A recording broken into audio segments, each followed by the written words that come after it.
Bismillahirrahmanirrahim. Assalamualaikum warahmatullahi wabarakatuh.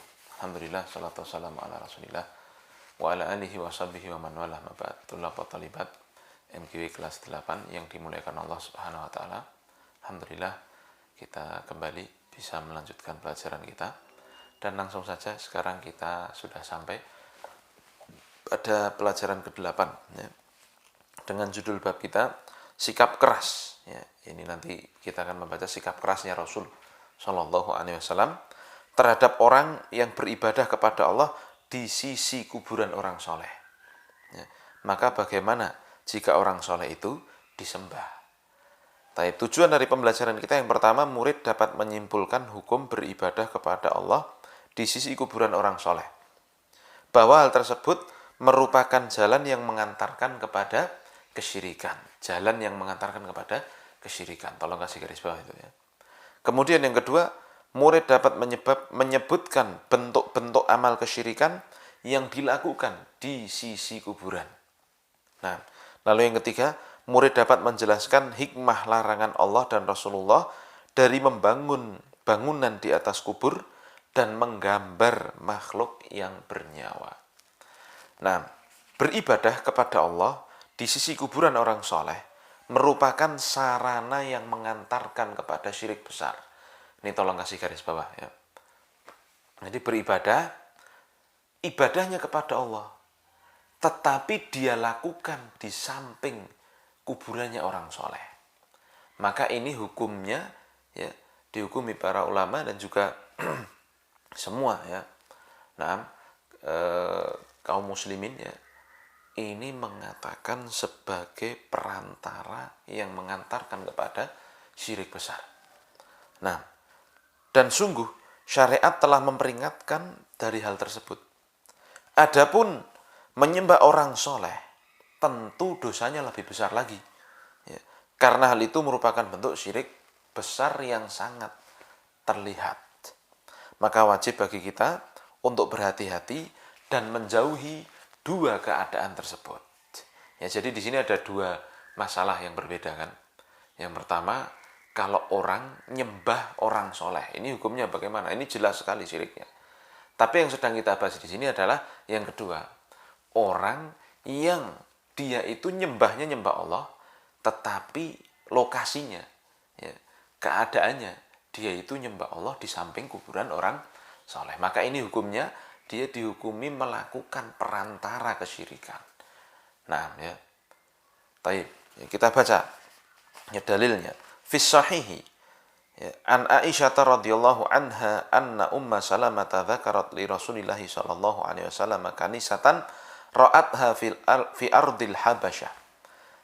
Ya, di dalam Sahih Bukhari ya, disebutkan bahwa dari Aisyah radhiyallahu anha bahwa Ummu Salamah suatu ketika pernah menyebutkan kepada Rasul Shallallahu Alaihi Wasallam kanisah. Kanisah itu apa? Lihat di kosakata. Kanisah itu artinya ma'badun nasara, tempat ibadahnya orang Nasrani, gereja kalau ya kita gampangnya begitu. Ummu Salamah pernah menyebutkan satu gereja yang pernah beliau lihat di tanah Habasyah, di daerah Habasyah, Ethiopia. Ya, waktu beliau hijrah, ya dulu, ya di awal-awal Islam. Ya. Wa ma fiha minas suwar, dan apa yang ada di gereja itu dari patung-patung dan juga gambar-gambar orang soleh. Ya. Faqala, maka Rasul Shallallahu Alaihi Wasallam mengatakan, ulaika, mereka itu, idza mata fihimur rajulus soleh, jika mati orang soleh di antara mereka, awil abdus soleh, atau hamba yang soleh di antara mereka, banau ala qabrihi masjidan, mereka membangun di atas kuburan orang soleh tadi masjid, tempat untuk sujud, tempat untuk ibadah. Ya. Wasawwaru fihi tilka suwara, dan mereka gambar atau bikin patung ya, lalu ditempelkan di tempat kuburannya tersebut, tempat ibadahnya tersebut. Nah, ya. Ulaika syirarul khalqi indallah, mereka itulah sejelek-jelek makhluk di sisi Allah. Ya, hadis ini diriwayatkan oleh Imam Bukhari dan Imam Muslim. Mereka telah melakukan dua fitnah sekaligus. Mereka telah melakukan dua kesalahan sekaligus. Apa aja itu? Yang pertama, fitnah memuja kuburan dengan membangun tempat ibadah di atasnya. Kasih garis bawah nomor 1 ini. Ya. Yang kesalahan pertama, mereka memuja kuburan dengan cara membangun tempat ibadah di atas kuburan tersebut. Lalu fitnah yang kedua, mereka membuat gambar atau patungnya. Nah, sehingga mereka dihukumi sebagai sejelek-jelek makhluk di sisi Allah oleh Rasulullah Shallallahu Alaihi Wasallam. Ya, ini sangat penting kita pahami. Nah, dan beginilah ya, para ulama ya menyebutkan ya, bahwa perantara itu ya, hukumnya sama dengan tujuannya. Nah, dalam kaidah usul ya, Syekh Sa'di ya, dalam qawaid fikih beliau menyebutkan wasailul umuri kal maqasidi wahkum bihadzal hukmi lizawaidi. Ya. Jadi hukum bagi perantara itu dihukumi sama dengan tujuannya. Masya Allah ya. Dan berilah hukum terhadap perkara tersebut kepada perkara tambahannya. Jadi ini yang sedang kita bahas ini juga sama, perantara. Ya. Jadi kita sedang membahas orang yang menyembah Allah ya, di samping kuburan. Ya. Dia pengen supaya ibadahnya lebih khusyuk, dia pengen supaya lebih diterima karena dia banyak dosa. Kalau ibadah di sampingnya orang soleh bisa kecipratan lah kebaikannya. Nah, maka di sini berlaku kaidah tadi, ya, dihukumi sebagaimana tujuannya. Nah, dia beribadah dengan mengagungkan selain Allah, ya. Walaupun dia berdoa kepada Allah, nah, maka perkara landasan perbuatannya tersebut dinilai sebagai kesalahan. Nah, karena dia melakukan ibadah kepada Allah dengan memasukkan ke dalam hatinya pengagungan pula kepada selain Allah. Nah, maka dia mengumpulkan dua kejelekan sebagaimana yang telah disebutkan oleh Nabi Shallallahu Alaihi Wasallam tadi. Taib ya. Kemudian pokok pembelajaran yang kita bisa ambil dari hadis ini, yang pertama, sikap keras ya Rasul Shallallahu Alaihi Wasallam terhadap orang yang beribadah kepada Allah di sisi kuburan orang soleh. Ya. Ummu Salamah radhiyallahu anha menyebutkan kepada Rasul Shallallahu Alaihi Wasallam ketika Rasul sakit, yang mana sakit tersebut mengantarkan kepada meninggalnya Rasul. Ya. Maka di saat itu Ummu Salamah menyebutkan tentang gereja yang beliau lihat di negeri Habasyah dan apa yang ada di dalamnya dari gambar-gambar.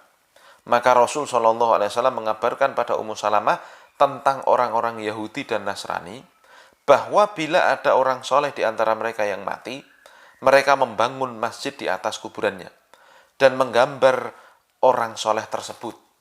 Tujuannya agar mereka dapat meneladani orang soleh tersebut dalam mengerjakan amal soleh.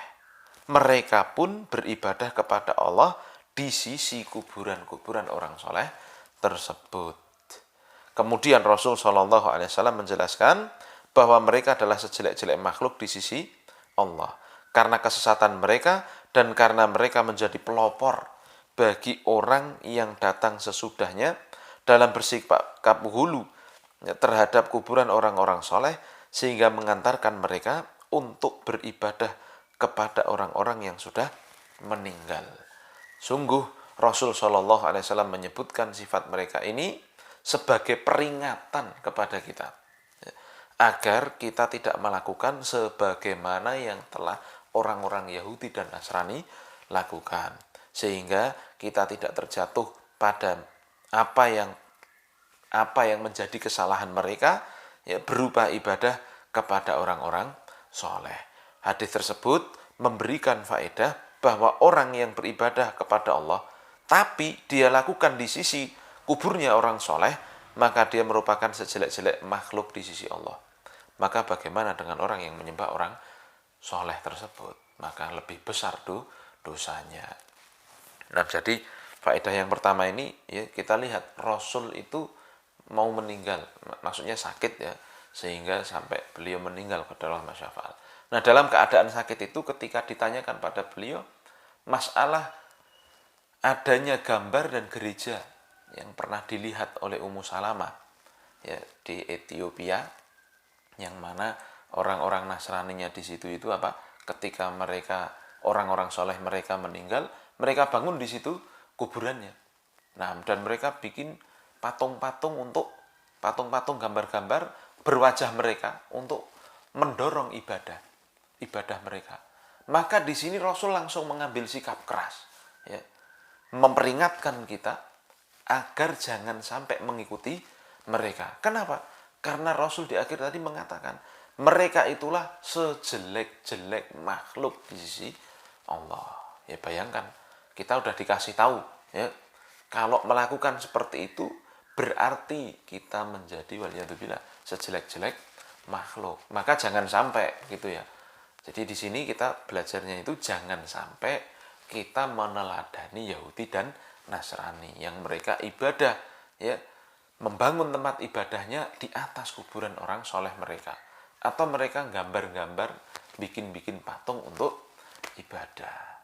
Karena hal tersebut merupakan perantara yang sangat besar yang akan menjerumuskan mereka kepada ibadah selain Allah. Dan buktinya terjadi kan sekarang orang-orang Nasrani, ya, orang-orang Yahudi itu yang namanya kuburan orang-orang soleh mereka pasti jadi yang namanya tempat ibadah. Ya kan, tetapi ya sayang sekali kita lihat pula sebagian dari kalangan kaum muslimin ya itu juga mengikuti perbuatannya.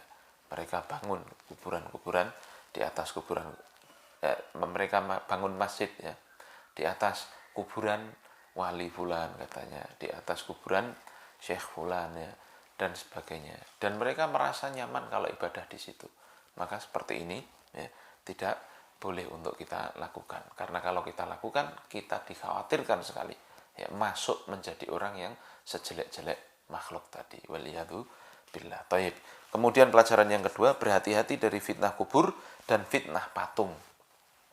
Sungguhnya orang yang membangun gereja maksudnya orang yang membangun tempat ibadah di atas kuburan begitu ya, telah mengumpulkan dua fitnah yang membuat banyak orang tersesat.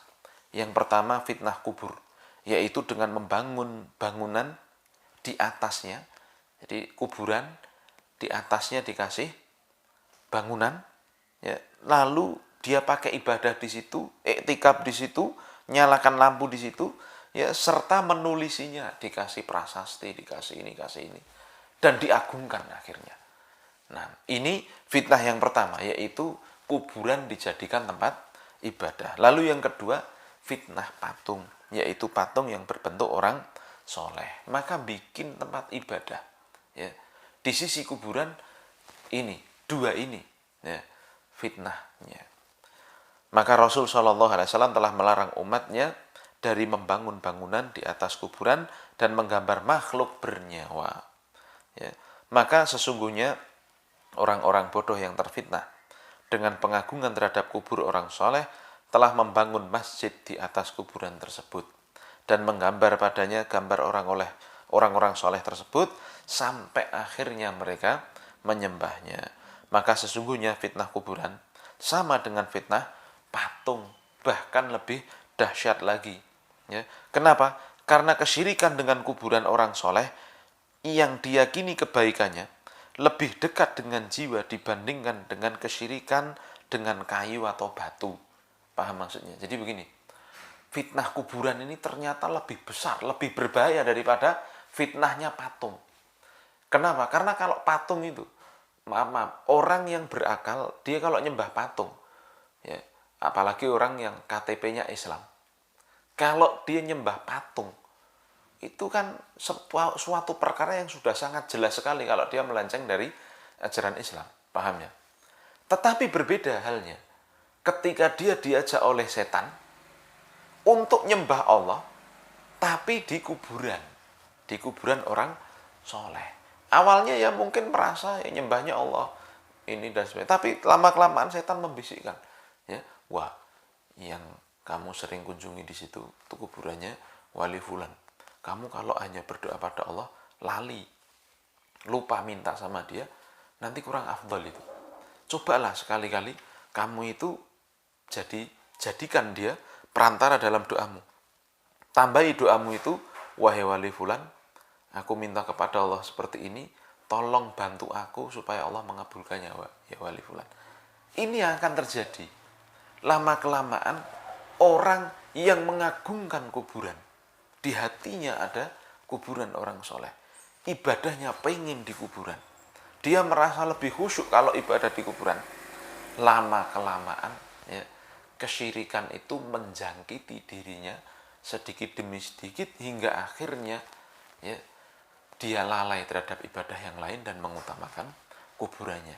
Dia lalai dan dia akan terjatuh kepada syirik besar, menjadikan orang yang telah mati itu sebagai perantara dia dalam berdoa. Dan kebanyakan seperti itu yang terjadi. Nah, maka ini penting sekali ya, kita ketahui bahwa fitnah kuburan ini lebih dahsyat, lebih besar daripada fitnahnya berhala. Ya, karena kalau berhala jelas, orang nyembah berhala jelas kekafirannya, orang sepakat begitu. Nyembah-nyembah patung begitu, sepakat orang kekafirannya. Tapi kalau orang ibadahnya ditambahi, doa-doanya ditambahi, ya, nah dengan minta perantara kepada wali yang telah mati yang soleh tadi, ya, ini tidak kerasa kalau itu merupakan kesyirikan. Nah, ya, maka ini penting sekali ya. Nah, oleh karena itu ya, kita dapati mereka lebih khusyuk dan merendahkan diri ketika di kuburan orang soleh dibandingkan ketika mereka di masjid. Ini kalau di masjid normal mereka nggak betah tuh, ya, sholat suwemen, ya, dzikir suwemen gitu. Tapi kalau sedang di kuburan orang soleh bisa dari ba'da isya sampai subuh. Ngopo? Tirakat katanya. Ya, doa-doa di situ dan sebagainya.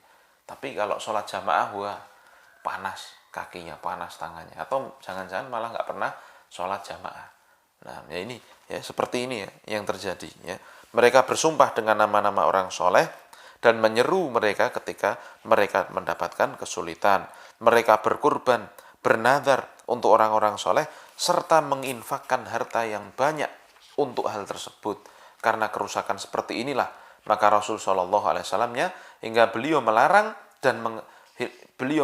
dan dari mengerjakan sholat di kuburan ataupun di tempat ibadah yang dibangun di atas kuburan. Jadi Rasul sangat melarang perkara tersebut ya. Maka ini ya penting menjadi pelajaran bagi kita, jangan sampai kita salah langkah dalam beribadah ya. Taib ya, tugasnya tolong dikerjakan dulu di buku dan dihafalkan dalilnya ini. Nanti insya Allah untuk ulangannya itu di bab 11, setelah selesai bab 11 kita undur sekalian ya, karena memang ada tujuannya kita undur sampai bab 11. Insya Allah itu adalah target untuk sampai nanti ujian sebelum tengah semester. Dan ujiannya akan diambil, ulangan harinya akan diambil dari ulangan lisannya. Jadi tolong dalil-dalilnya dihafalkan. Taib subhanakallahumma bihamdika asyhadu an la ilaha illa anta astaghfiruka wa atubu ilaik. Assalamualaikum warahmatullahi wabarakatuh.